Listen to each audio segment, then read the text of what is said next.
notorios y de conocimiento de ustedes los hechos sucedidos en el día de hoy. Se están creando las condiciones para que el Partido Comunista llegue al poder. Tras una década de regresión y de oscurantismo,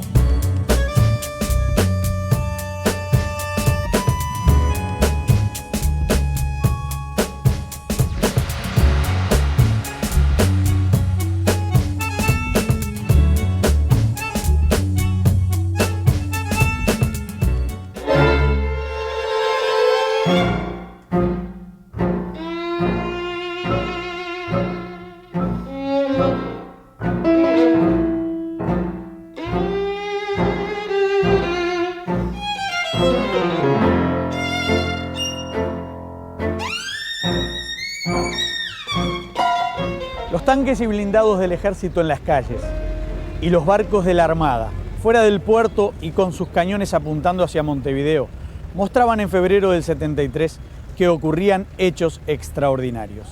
Y verdaderamente, ocurrían sucesos que serían decisivos de cara al golpe de Estado de junio del 73.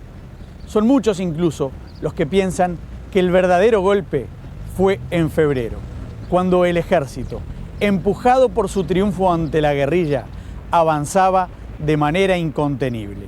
Si quieren llamarlo golpe de Estado, el golpe de Estado fue en febrero. Digo si quieren llamarlo porque yo a todo el mundo, a todo el que me dice que hubo un golpe de Estado, le pregunto qué es un golpe de Estado y nadie sabe contestarme lo que es.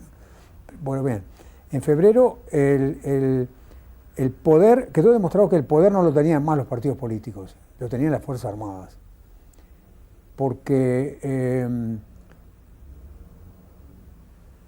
el Poder Ejecutivo, el Presidente de la República, con el ministro que corresponde, firma un decreto nombrando un ministro de Defensa Nacional, que era el general francés, y las Fuerzas Armadas y la Fuerza Aérea, y luego también la Armada, desconocen esa resolución. Las Fuerzas Armadas no lo acatan y no les pasa nada, no son objeto de ninguna sanción, porque no hay poder ya para sancionarlas. Esa es la demostración cabal de que el poder ya no estaba en los partidos políticos. El golpe de Estado se va dando en etapas.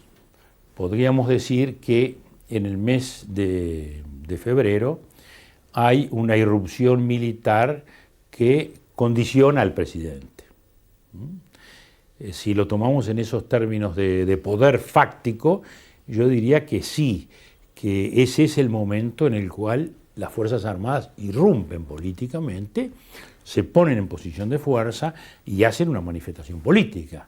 El 27 de junio se hizo la disolución del Parlamento, pero el golpe fue en febrero y ahí hay que determinar que ahí hubieron errores.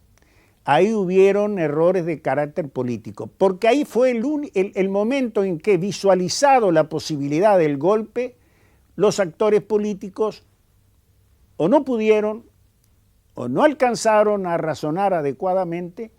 Pero, ¿qué ocurrió el 8 de febrero? Para mí significaron el golpe de Estado político, porque el gobierno del señor Bordaberry cambió de ministro de Defensa frente a la situación creada. Porque las Fuerzas Armadas iban emergiendo de más en más, habían triunfado sobre la guerrilla, tenían presencia en el campo político, iban invadiendo de más en más los espacios políticos del país. Yo estoy completamente seguro que el golpe se dio en febrero, porque en febrero, si esto no es un golpe, los militares desconocen al presidente la orden del presidente y la orden del ministro. Es más, hace un comunicado que al ministro no van a obedecer la orden del ministro. Es decir, que desconocen el nombramiento del Poder Ejecutivo de un ministro. Febrero fue una página oscura para el civismo nacional. Después hubo hubo un par de reacciones. Estuvo Vasconcelos, estuvo Washington, un editorial en el país. Pero yo creo que por la propia desconexión de las fuerzas políticas, ¿no?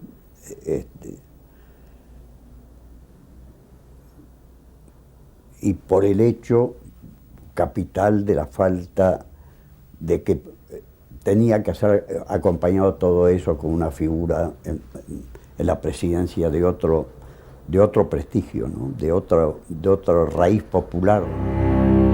Una serie de hechos habían precipitado la crisis de febrero. Entre ellos, se destacó en octubre de 1972 la prisión de Jorge Valle a instancias de los militares. Valle había denunciado el avance del ejército y afirmó que militares habían sacado de su casa en la madrugada al actuario de un juzgado en el que estaba el expediente sobre la infidencia que nunca se le probó. Bueno, a raíz de eso, bueno, otro problema evidente con el asunto. Reunión del presidente con los comandantes y con todo eso, el presidente se opone, ahí viene otra desobediencia del presidente también. Se intime por la vía que corresponda al doctor Jorge Valle para que articule las acusaciones que ha formulado ante el tribunal que corresponda, a fin de deslindar las responsabilidades que puedan existir y a fin de que asuma efectivamente la responsabilidad que emana de su dicho. Asimismo, he dispuesto a dar intervención a la justicia militar a los efectos de que determine si hay algún otro tipo de responsabilidad. Me presento al juez militar para que sea esa justicia la que decida cómo he actuado y cómo he procedido. Cumplo una vez más, como he cumplido siempre, con el sagrado deber de defender a la nación y a su pueblo, de defender la Constitución y la ley, de defender el honor y el nombre limpio que he llevado y llevaré siempre. No tengo nada de qué arrepentirme y por el contrario estoy más tranquilo y más decidido que nunca a luchar por el país y por su porvenir. ¡Viva la patria! El episodio de la prisión del doctor Valle en aquel momento fue precisamente el resultado de las irrupciones ya de un ejército más allá del marco institucional en la vida política. Yo fui uno de los abogados, que éramos el doctor Rompani, la doctora Reta y yo. En realidad la doctora Reta era la que sabía, ¿no?, lo que había que hacer, y nosotros éramos más bien los emisarios políticos que íbamos y veníamos, ¿no? Yo era ministro de Industrias entonces, y bueno, viví unos momentos muy difíciles, porque lo que quería era lograr la liberación, ¿no? En aquel momento muchos compañeros políticos decían, bueno, nos vamos del gabinete, nos vamos todos, ¿no? Yo le decía, señores, esperemos, ¿no? Primero vamos a sacar el preso y después resolvemos lo que hacemos, que lo que resolvimos fue irnos del gabinete, naturalmente. Porque ya estábamos en una situación política en la cual no podíamos aceptar ese compromiso y tampoco podíamos aceptar la propia posición del presidente en la materia, ¿no?, que estaba conestando y aceptando un desborde militar más allá de sus atribuciones. Ya había en aquel momento unas Fuerzas Armadas, diríamos, desbordadas en cuanto a sus marcos institucionales. Valle salió, a mi juicio, con inteligencia y lo denunció públicamente porque de esa manera fue preso, pero fue preso a la luz del día, con periodistas filmándolo, con el juez y el abogado y demás. Él lo que quería evitar era que un día, me supongo yo, nunca hablé con él sobre esto, era que un día fueran de noche a la casa y se lo llevaran y le hicieran firmar cualquier cosa. El 1 de febrero ocurrió un hecho crucial. El senador Amílcar Vasconcellos denunció la existencia de planes militares para apoderarse del gobierno y reclamó a los partidos que se movilizaran para evitar el avance de los Latorritos, en alusión a Lorenzo Latorre, que había encabezado la etapa militarista del país un siglo antes. Cuando se hace pública esa carta por Radio Carve, al otro día hay una reunión con el presidente de la República, los comandantes en jefe, para estudiar la respuesta a analizar esa carta y contestarla. El presidente dice que se la va a contestar él. Efectivamente, al otro día el presidente contesta la carta a Vasconcellos. Esa carta en un principio se reúnen los comandantes jefes y aceptan la contestación de Bordaberry a la carta de Vasconcelos. Pero sorpresa mía, no sé si a los demás también, al otro día, en otra reunión, se hace otra reunión con los comandantes jefes y eso, que el ejército no está conforme con esa contestación y quiere hacer una contestación el ejército a Vasconcelos. El presidente no estaba de acuerdo, yo tampoco. Después de 2 o 3 horas no hay acuerdo, nos retiramos de ahí y vamos al ESMACO a seguir la reunión sin el presidente y sin el ministro. Bueno, ahí estamos como 1 o 2 horas también discutiendo, cambiando de idea, y al final ellos resuelven que sí. Entonces digo, bueno, yo no me adhiero o no firmo esa contestación, no la contesto, entonces me retiro. Y me retiro yo y los almirantes que me acompañaban. El 7 de febrero, el ejército respondió con dureza, afirmando que Vasconcelos había operado como vocero de una conjura de sectores partidarios. Se desencadenaba lo que el propio Vasconcelos denominó Febrero Amargo.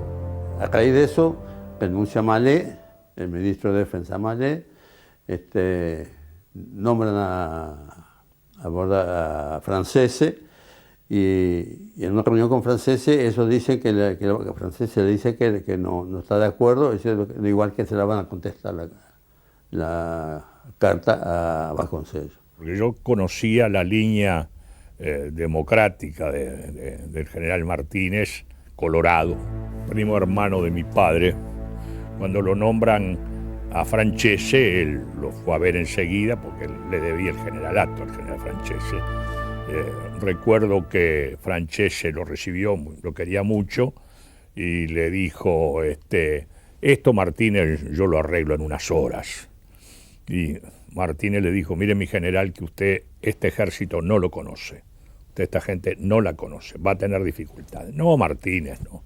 Y bueno, presentó 2 o 3 veces renuncia porque se dio cuenta que no lo arreglaba, ¿verdad? El general retirado Antonio Francese había sido designado ministro de Defensa como un intento de frenar la embestida militar, pero el ejército no lo aceptó.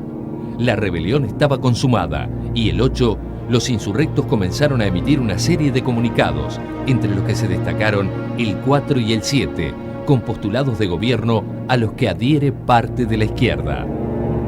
El comandante en jefe de la Armada, Juan José Zorrilla, se opuso al levantamiento del ejército y de la Fuerza Aérea y decidió que la Marina de Guerra se abroquelara aquí, en la Ciudad Vieja.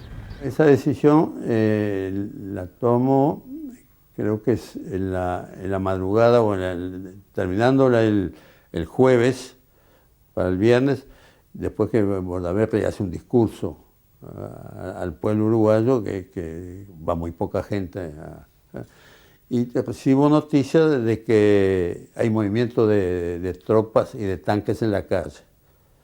Como nosotros no estábamos de acuerdo, bueno, el ejército ya había hecho algunas acciones, había tomado la Radio Carve, había tomado el Puente Santa Lucía, el Canal 5, es decir, que ya estaba haciendo presiones por todos lados, ¿no? Había puesto un tipo de censura en las radios y a la televisión. En primer lugar, el almirante Zorrilla, como todos sabemos, había dispuesto una barrera de mar a mar, un hecho bien simbólico, de vehículos requisados, lo cual hizo que la Ciudad Vieja se constituyera en una ciudad libre. En esta ciudad libre, la Armada guardaba la democracia y esperaba que el presidente de la República, el presidente Bordaberry, viniera a la ciudad libre. Después le comunico al presidente que si tenía problemas, le ofrezco la seguridad ahí de la Ciudad Vieja, si quiere trasladar su despacho al Ministerio de Defensa que estaba ahí o al Comando de la Armada. No, le agradece la actitud y dice que no, que él se va a quedar en sus lugares, que es el Palacio Esteves o en Suárez. Los hechos mostraron que el presidente Bordaberry no vino a la ciudad libre, resguardada por la Armada, y prefirió pactar con los sublevados. No se sabía muy bien qué podría acontecer, pero hubieron informaciones que los tanques del ejército tratarían de romper la barrera y entrar por la puerta de Río Branco y a mis espaldas, el almirante Zorrilla ordenó colocar un barco de guerra con la popa hacia allá. Entonces, los 3 cañones y el cañón automático apuntarían en esta dirección para detener a los tanques. En febrero, cuando la Marina hace esa acción, que la hace con toda la legitimidad, yo diría, y el valor democrático del almirante Zorrilla, que es una gran figura del país y de las Fuerzas Armadas, él lo hacía sobre la base de un supuesto que era precisamente el de estar al pie de la legitimidad. Es un movimiento para apoyar al presidente constitucionalmente electo, para que él pueda negociar con fuerza frente a la irrupción que le aparece. Ese era el sentido.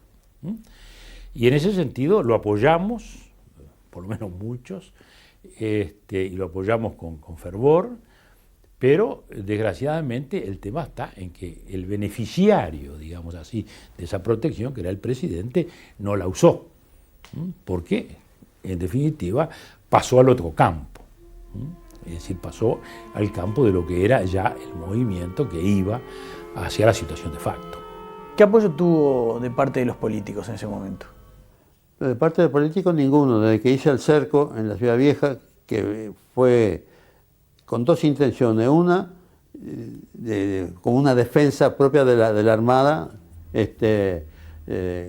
demostrar que estaba en defensa de la Constitución y de las instituciones. Y otra, y alertar al pueblo uruguayo, que parecía que estaba para la playa, para el fútbol, pero no había ninguna intención o ninguna demostración del pueblo que se interesaba por lo que estaba pasando. El Parlamento, que estaba en receso, tampoco, no suspendió el receso. La comisión permanente, no sé si sesionó o no, pero no se vio para nada. En la División de Ejército 1, su segundo jefe, el coronel Luis Vicente Queirolo, preparó los planes Alfa y Omega, que ya incluían, para febrero, la toma del Parlamento. Pero eso finalmente no ocurriría hasta junio. Zorrilla dice cosas con las cuales no estoy de acuerdo. Yo nunca pedí que se levantara la barricada, por ejemplo. Y él dice que yo no dice que yo se lo pedí, eso me fijé. Él dice que yo le mandé pedir, así que vaya a saber quién le dijo. A Zorrilla le pasó lo mismo que a mí. Sí, hicimos un llamado y nadie vino. Por lo que él dice, yo no sabía que él había intentado reunirse llamó a políticos y no tuvo éxito. El levantamiento del cerco a la Ciudad Vieja en la noche del 9 estuvo precedido de una reunión entre almirantes y generales de la Fuerza Aérea y el Ejército. Estuvimos hablando ahí pero no nos ponemos de acuerdo. Ahí es que, en ese momento que Álvarez me dice, que hablamos si ellos quieren tomar el poder o todo eso, dice, no, y saca un papel de ahí y me dice, no, acá yo tengo, dice, una propuesta de los políticos para que nosotros nos hagamos. No, nosotros no queremos gobernar, no queremos hacernos cargo del gobierno. Nosotros lo que queremos es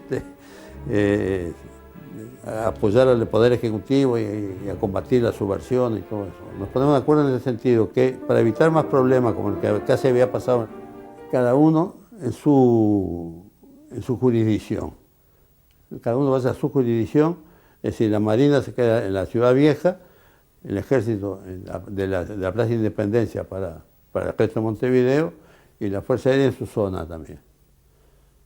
Bueno, estando en esas condiciones ya no había por qué no tenía razón de ser el cerco. Entonces el viernes en la noche o en la madrugada se empieza a levantar el cerco. Zorrilla, el contraalmirante Zorrilla, se ha quejado de que no tuvo apoyo político, de que buscó... Son cosas desafortunadas, pero pasaron. El Parlamento fue omiso. Los dirigentes de la 15 habían previsto que el jefe de la Fuerza Aérea, Pérez Caldas, que había sido edecán de Luis Valle, acompañaría a Zorrilla en caso de un levantamiento del ejército, pero no ocurrió así. Por eso el pronunciamiento de febrero no nos resultó, digamos, sorpresivo. Veíamos venir que algo así iba a ocurrir. Teníamos noticias, además, ¿no? Teníamos información, porque en aquel momento había también muchos militares que nos lo decían desde adentro, de que sentían que podían ser en cualquier momento desbordados por aquellos otros núcleos que ya estaban en una línea de confrontación con la vida democrática, contra los partidos, contra los dirigentes, etc. El sistema político estaba tan desprestigiado que a la opinión pública no le importó nada ese hecho. Al contrario, estaban más prestigiadas las Fuerzas Armadas que los partidos. Yo hice un llamado, como es notorio, por radio y televisión al pueblo, para que fueran a apoyar al gobierno, a las Fuerzas Armadas para que depusieran su actitud, y no fue nadie. No fue nadie. No se olvide que yo, a los ojos del uruguayo medio, yo era un político más. Yo tomé una dimensión, si se quiere, o hubo un concepto distinto de mí a partir de ahí. Pero hasta ese momento yo era un político, como cualquiera de los otros, electo en elecciones, en fin. Por tanto, mi llamado era como si fuera la clase política que estaba llamando al pueblo a jugarse por algo que estaba desprestigiado, ¿no? Entonces, bueno, eso quedó demostrado que en los hechos el poder había pasado ya a las Fuerzas Armadas. Ese fue, para mí, es lo fundamental. Es lo que debería pasar a la historia. Vamos a decir, el febrero debería pasar a la historia mucho más que junio. Porque ese fue el hecho. Sin febrero no podía haber existido junio. El dique de la Armada, en el Cerro de Montevideo, fue el escenario del único intercambio de disparos durante la crisis de febrero. Un grupo minoritario de marinos, encabezados por el capitán Jorge Nader y Hugo Márquez, había desafiado la postura del comandante en jefe, Juan José Zorrilla. Hay una especie de un tiroteo ahí en algunos, pero quedan los sublevados en el Huracán, embarcados en el Huracán con Nader y con Márquez, y algún oficial más de ahí del dique que se les acopla a ellos.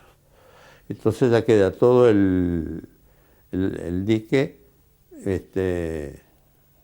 en mano, menos el Huracán que queda con los sublevados. Hay una serie de comunicados que largan ellos, otra serie de comunicados del Ejército que declara al huracán aliado de ellos y que cualquier cosa contra el huracán intervendrían ellos también. Entonces ahí, después me entero, hay un movimiento de tanques y creo que del cuartel que está en el cerro, el cuartel de artillería, que dispone un movimiento de tropas también frente al arsenal de Marina. Bueno, ahí, entonces hay otro movimiento de tropas del arsenal de la Escuela de Mecánicos y del dique, enfrentando a esta gente. Y cuando ese movimiento los barcos estaban afuera. ¿Por cualquier cosa? Apuntando hacia Montevideo. Hacia Montevideo o hacia el cerro, sí. La mediación de algunos oficiales impidió que las cosas pasaran a mayores. Hubo, sí, yo diría, una especie de vacilaciones en cuanto a cómo enfrentar los sucesos de febrero, por ejemplo. De ahí que algunos digan que el verdadero golpe se dio en febrero y no en junio, ¿verdad? Lo cierto es que el golpe en los hechos ya estaba dado por cuanto, por ejemplo, frente a declaraciones de Vasconcellos que se han publicado, ¿no? Fue muy duro en aquellas posiciones, incluso en la exposición por radio, no sé si por televisión también, muy dura, calificando de latorritos a los militares. Los líderes políticos, ninguno, me pude poner en contacto con ninguno de ellos. No yo, sino algunos oficiales que salieron a buscar a ver si encontraban alguno para cambiar impresiones e intenciones, a ver, pero no pudieron encontrar a nadie. ¿Quedó aislado de algún modo? Y sí, prácticamente me sentí no solo aislado, sino solo. La Marina quedó sola. Es decir, que a partir del sábado al mediodía, de enfrentamiento con el ejército que había estado a punto de estar ahí, estábamos nosotros solos. Entonces después que yo concerté la entrevista del Bordaberry con los comandantes en jefe, que lo iban a ver el sábado en la noche, en una reunión que iba a tener en Suárez. Y ahí ya uno se empieza a olfatear. Digo, bueno, Bordaberry fija que se va a solucionar sus problemas con el ejército, van a entrar en acuerdo con ellos. Y yo no sé en qué posiciones voy a quedar acá con eso. No es cierto que yo haya ido a reunirme con el ejército y la Fuerza Aérea en Boisolanza y con ello haya abandonado a la Armada, a Zorrilla. No. Es decir, antes de eso ya Zorrilla me había presentado su renuncia. Yo no me había reunido con las Fuerzas Armadas, no había ido a Boisolanza, todavía no había existido Boisolanza cuando Zorrilla me llamó una noche y me dijo que renunciaba. Yo le pregunté por qué y me dijo, porque no puedo hacer prevalecer mis puntos de vista en la oficialidad a mi cargo. Por eso es que renuncio. Entonces yo le dije, bueno, usted me deja solo, contraalmirante. Esta conversación era a las 2 de la mañana. Usted me deja solo, contraalmirante. Sí, pero yo tengo que renunciar. Bueno, entonces usted me lo da eso por escrito. Y me lo dio por escrito. Entonces, en la madrugada del domingo, del sábado al domingo, no sé si fue en la madrugada, a las 5 o 6 de la mañana, que yo relato la renuncia mía, y se la mando a Suárez. Previamente entró en contacto con él, habló con el ayudante, el edecán de la Marina, que estaban en Suárez con él, y le comunico que voy a renunciar. Y cuando me dice, no, dice el presidente que de ninguna manera, que no renuncie, que te quede, me dice, o que se quede, mejor dicho. Digo, no, mira, en este momento va a salir ya un coche con la renuncia mía, dice, que es indeclinable. Es decir, es él el que se va, no soy yo que lo abandono. Solicito a usted, señor presidente, se sirva a relevarme del cargo con que se me honrara. Espero que cada uno de los actores de estos sucesos asuma su responsabilidad ante la historia. En febrero, el ejército ganó un enorme espacio. Y además se consolidaron los cambios dentro del propio ejército. El poder ya no estaba en manos del comandante en jefe. Pasó a los jefes de división, en particular al de esta división número 1, el general Esteban Cristi, así como al jefe del Estado Mayor Conjunto, el general Gregorio Álvarez, y hasta al director del Servicio de Información de Defensa, el coronel Ramón Trabal.